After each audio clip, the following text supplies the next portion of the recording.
First வந்து எனக்கு ஷாக்கிங்காக தான் இருந்துச்சு. இவ்வளோ வருஷம் ஒன்றா இருந்தாங்க, திடீர்னு அப்படி டிவோர்ஸ் அப்ளை பண்ணுறது. இது நான் ஸ்டார்டிங்கில் வந்து வேறு கட்சியோட சும்மா பொருளையை கிளப்பி விடுறதுன்னு தான் நினச்சேன். ஆனால் வந்து இந்த விஷயம் பெருசாக அவங்க டிவிக்கு தொண்டர்கள் ரியாக்ட் ஆனதே வந்து ஒரு பெரிய ஷாக்காக தான் இருந்துச்சு. ஏன்னா அவங்கள தலைவரோட ஒய்ஃபையே வந்து கண்டமேனிக்கு பேச ஆரம்பிச்சிட்டாங்க, மீன் போட ஆரம்பிச்சிட்டாங்க. இவங்க வந்து வேணுமே பண்ணுறாங்க, விலை கொடுத்து வாங்கிட்டாங்க, அப்படி இப்படி நிறைய விஷயம் சொன்னாங்க.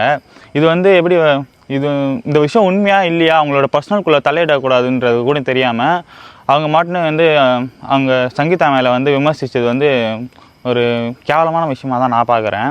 ஏன்னா அது அவங்களோட பர்சனல். அது மட்டும் இல்லாமல் தலைவரோட ஒய்ஃபையே வந்து கேவலமாக பேசுகிறது வந்து எப்படின்னே தெரியல. விஜய் ஃபஸ்ட்டு இவங்களை வந்து கண்ட்ரோலில் வச்சுக்கணும். இது எப்படி அவங்க பேசுகிற அளவுக்கு இவர் எப்படி சும்மா இருந்தாருன்னு எனக்கு தெரியல. விஜய் ஃபஸ்ட் இவங்களோட கட்சி மெம்பர்ஸே ஒரு கண்ட்ரோலில் வச்சுக்கலன்னு தான் நான் நினைக்கிறேன். இந்த வருஷம் சிவமாவாரான்னு தெரியல. ஆனார்னா தமிழ்நாட்டு பிரச்சனையை விட இவங்களை சமாளிக்கிறது தான் ஒரு பெரிய பிரச்சனையாக இருக்குன்னு நான் நினைக்கிறேன் அவருக்கு.